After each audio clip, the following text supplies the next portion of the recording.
Hello there, everybody. Welcome to the West Bracket Breakdown here in the full March Madness tournament. I'm Cade Kennedy along with Tyler Riggs. Folks, we hope you enjoyed this video. If you do, feel free to like, comment, subscribe, all those fun things there, as it is March once again. And anytime you have this fun tournament, you've got to do brackets for it. I mean, it's what you have to do, Tyler. You have to. You got to fill them out. This year I'm limiting myself. I'm trying to get just the one bracket. In the past, sometimes I've been a 3-4 bracket guy. I feel like as you get older, you care less in terms of like trying to get everything right. You got to go with the heart. Let the heart speak to you. Fill out your bracket. See, I'm the opposite. Every year I do more brackets. Yeah, and see, I don't I'm want up to to be that 25 guy. like Right. every year. And see, I don't want to have to be that guy because it just gets tedious after a while. Well, see, my whole strategy, not to go too much into this, I guess, is I'll try to game it. Like, if I see the first Right. game is an 8-9, make one bracket where the 8 wins and one where the 9 wins. You go down through the games, like if the next games are like a 1-seed or a 2-seed, games you are pretty confident about, you keep going, and then you get a 7-10. You take one where the 8 wins and the 7 wins, and then one where the 9 wins and the 7 wins, and then one where the 8 wins and the 10 wins, and then that kind of simplifies everything to where you're gaming the system enough to where you can play it out through one day. Right. And so that's my Not where strategy. you're going off the deep end and being one of those people that's like, well, now I got to have a bracket where all the 16 seeds win. Yeah, no. You take your common sense and then, like I said, try to differentiate a little bit. Yeah, that's what I try to do, Yeah. quote unquote gaming the system Sure, here. sure. But speaking of teams trying to game the system, looking at our 116, Howard has made it for the first time in over 30 years. The Bison are back. They have a shot against Kansas. It's a 1% shot, but it is a shot nonetheless. However, Tyler, I'm not feeling confident in Howard's chances winning this one. No, before we get into it, I just want to mention, if we're talking about game of the system, Cade, an inside joke if you watch the other videos, folks, game of the system is Oral Roberts versus FAU, but that's beside the point. Yeah, Kansas is taking this. Howard, congratulations. Great story. You made the tournament. You're not beating Kansas. Nobody. Yeah. You're not shutting down Jalen Wilson. It's not happening. Yeah, it's one of those, of course, that FAU Oral Roberts joke. You'll have to watch our East bracket breakdown to fully understand that. The bracket here does not reflect the madness that happened in that video. But looking at a game that will provide some madness, Arkansas and Illinois going at it. This is one that's kind of fun when you look at the simulation here. Some of the advanced stats that ESPN does, it almost has this game as a dead even 50-50. And that's not surprising given these two. To me, it is surprising. I think Arkansas is a much better team. I think at points they have underachieved this season, which is why they find themselves in the seeding. I think they'll blow the doors off Illinois. They're only favored by 2.5 coming into this as of right now. I think they cover that pretty hard. Your reward is playing Kansas. Good luck. But at least for this game, I take Arkansas. And that's where I'm at. I believe Arkansas is the better team, but they have that tendency to underperform, and that's what I think can bite them at times. I don't think it does here, though, as Illinois has kind of had their underperformances as well this year. Give me Arkansas to beat Illinois. That brings us to the 5-12. St. Mary's taking on VCU. And, I mean, these are two mid-majors that are well-known. VCU and St. Mary's have each had their fun tournament runs that are well-respected teams in the 5-12 here between the Gales and the Rams. I'm taking the lead on this one just because we memed about it back when it happened. But I told you, when Gonzaga went up 10 over St. Mary's in the West Coast Conference Championship game, stick the fork in them, St. Mary's is done. I think that performance shot their confidence. I'm taking VCU in this one. Give me the Rams. Give me the 12 upset here. And the reason why is because this VCU team has a point guard that's going to be fun to watch, I think, in the tournament. For as long as they're in it. Leads the way both in scoring and assists. That's Adrian Baldwin Jr.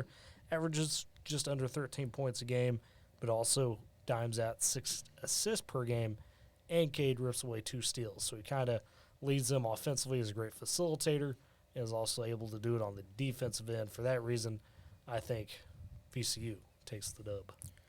See, the funny part is when I was thinking about this before we did the show, I went back and looked at that text. I thought, he's probably going to pick VCU to beat St. Mary's here. Oh, yeah. Simply to keep building off that, kind of trying to think how you think.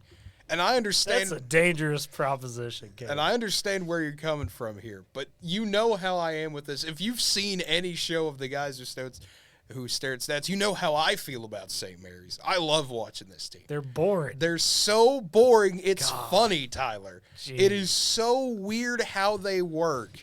And they're a lot faster paced, but they're another team that they pride themselves on defense. Yeah. These two teams love to defend the heck out of you. I think at the end of the day, the slower team wins this game, and you really can't get any slower than St. Mary's, except maybe Virginia, but that's about it. I think St. Mary's gets the job done here. Aiden Mahaney, great freshman out of the West Coast Conference. He'll be running the show a long time there for the Gales.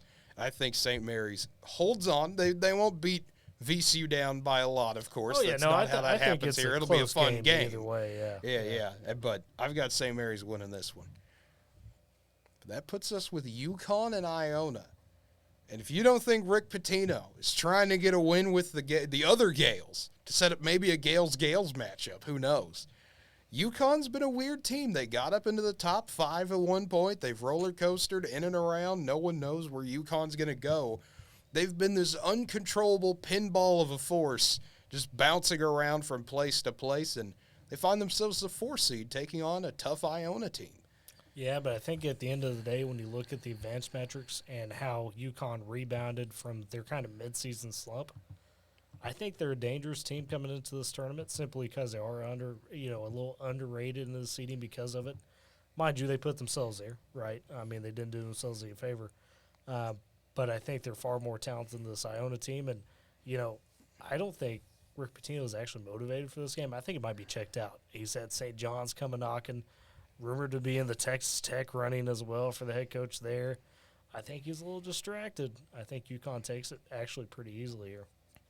And I agree with you. I think Iona will put up a fight, but at the end of the day, UConn is just the better team. Iona's a tough, gritty team on their own. The MAAC champions, last year we had a different champion in the MAAC known as St. Peter's. You might have heard of them. Yeah. But Iona, they've been running this conference for a while now, but they've never been able to get over the hump. They get here, and they can't find a way to get to that round of 32. I don't think it happens here either.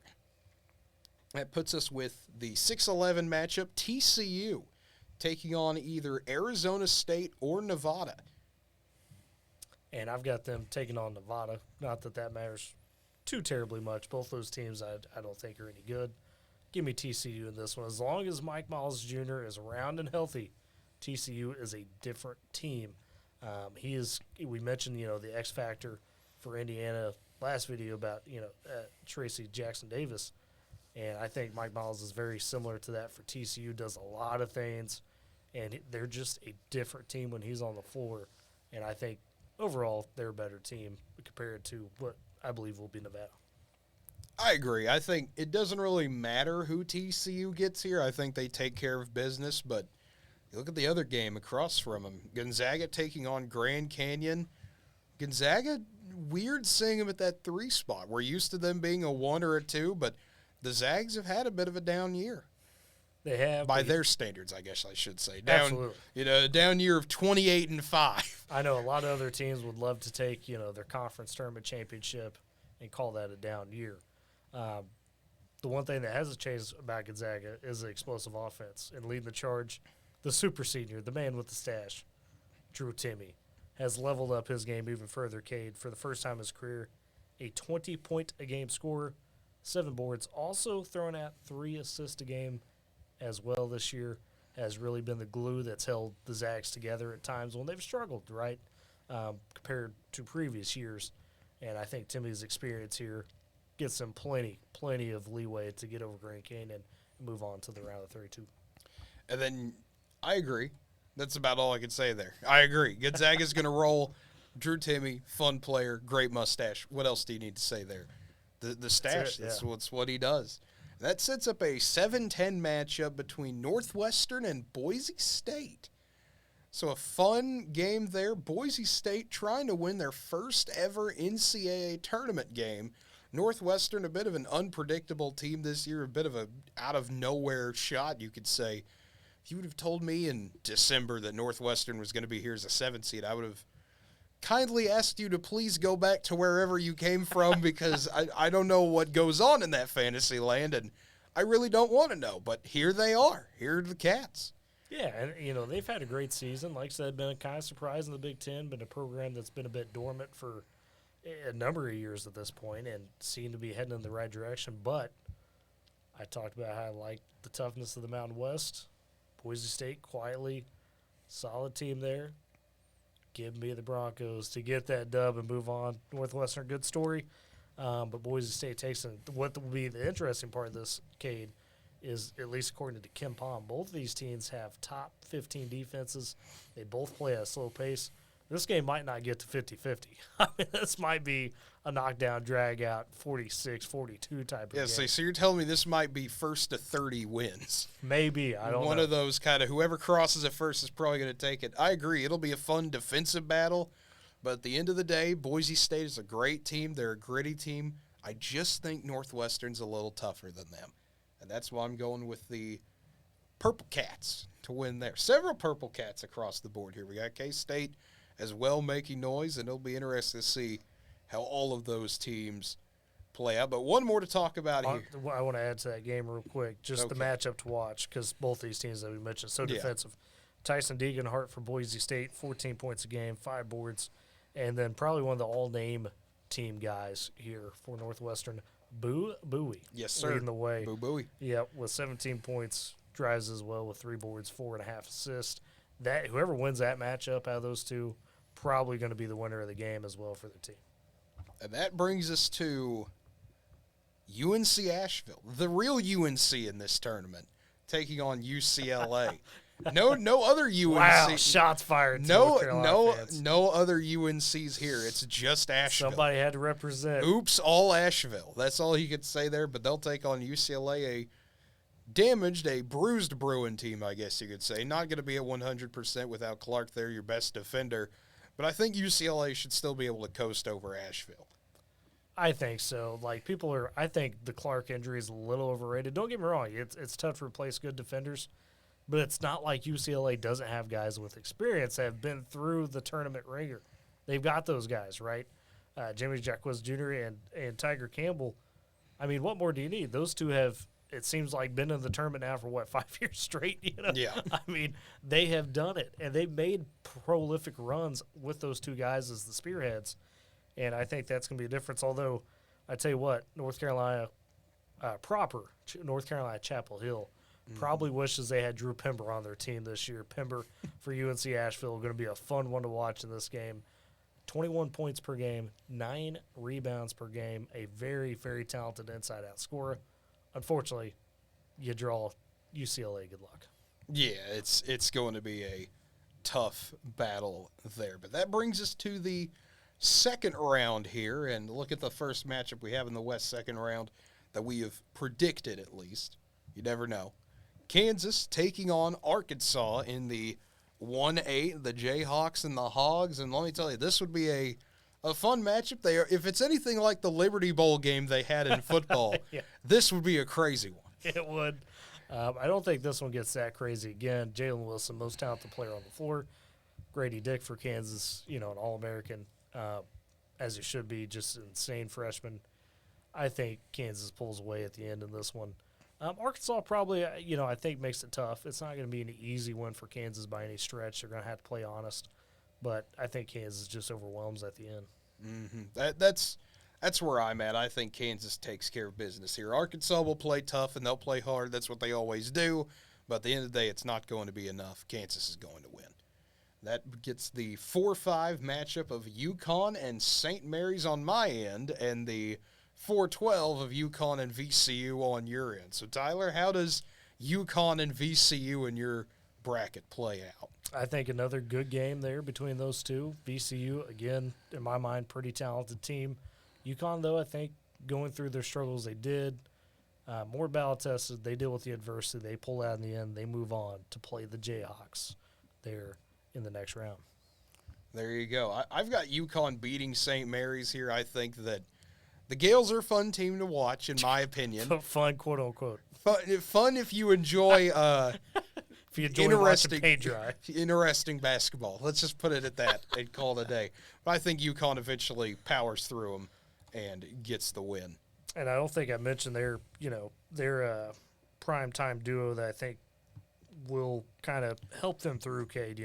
We talk about 1-2 punches throughout these videos, and probably the best one, in my mind, maybe one of the best in the country in terms of UConn, because not only as a team are they the only team in this region to be top 20 in both offense and defense.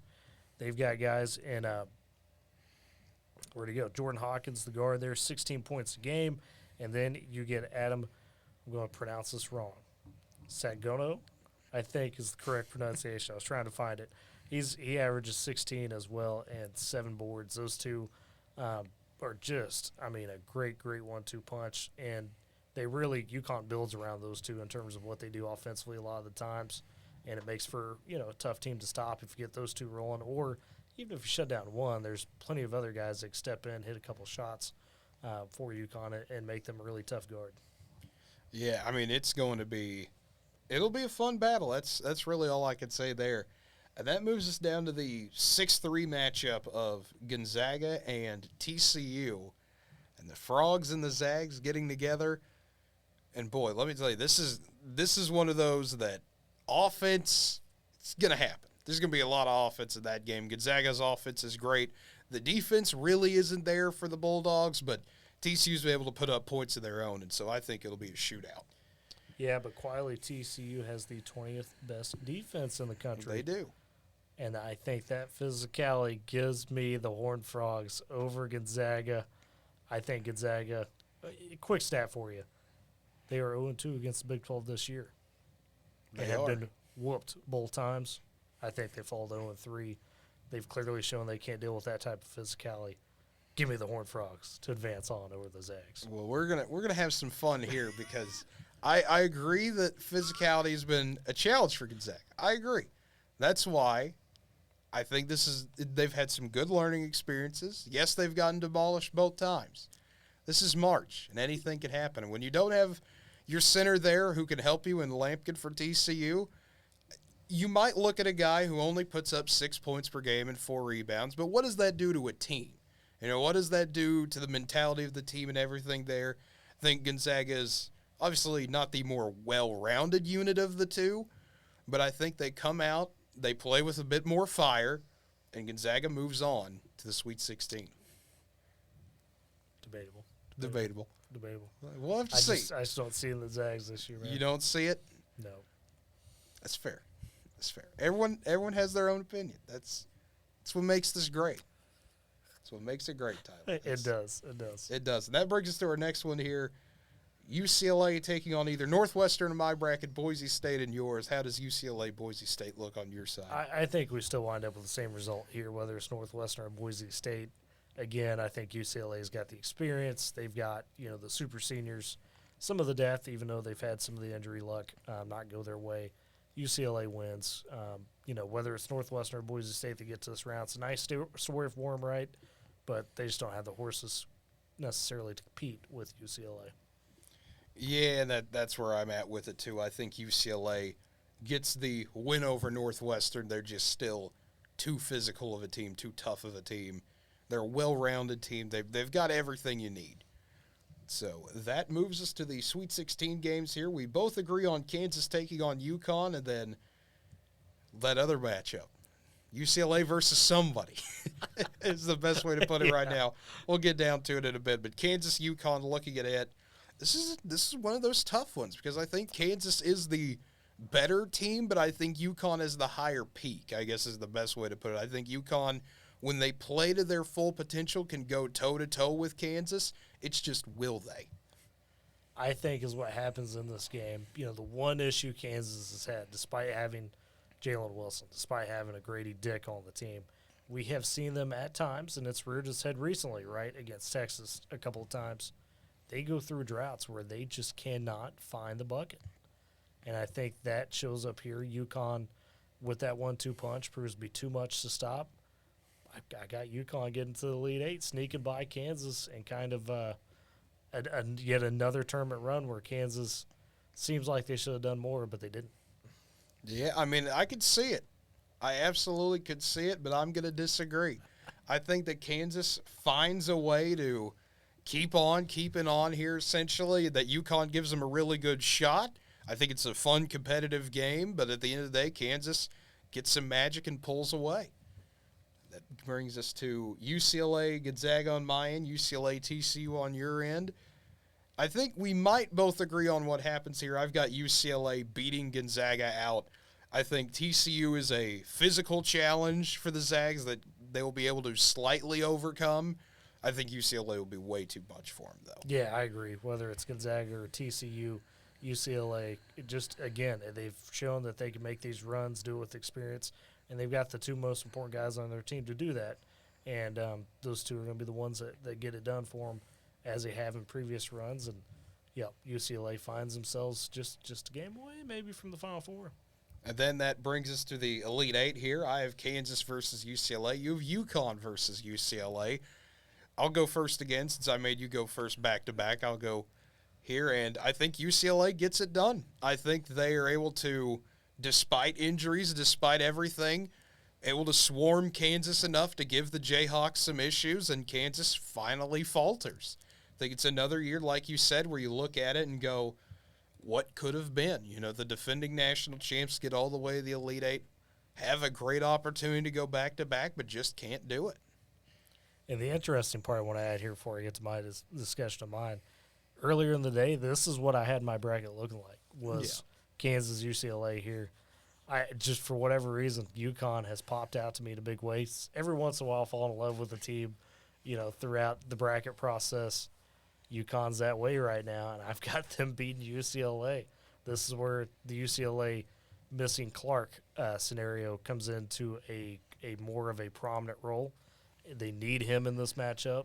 If they don't have him, UCLA's not advancing. I think UConn sneaks their way into the Final Four out of what was a pretty tough West. Yep, we will have to see, of course. It'll be a long wait. It'll be a long wait to see what happens. But, I mean, hey, how many times am I going to say it? Anything can happen here in March. With the exception of Howard being Kansas. Not happening. That's – you never know, technically. I say that. It goes You down. say that, but UMBC kind of broke that stigma there. But, folks, as always, thank you for watching this episode. Like I said earlier, if you want to like the video, subscribe to the channel, leave a comment down below. Tell us what we did right. Tell us what we did wrong. Do we know how to do this correctly? Maybe, maybe not. I don't know. But, hey, that's the magic of March, folks. Anybody can make a perfect bracket. In theory, practicality, it's a lot harder, though. But that's right. That is true. But, folks, once again, thank you for watching. And until next time, have a good one, everybody, and have fun building brackets.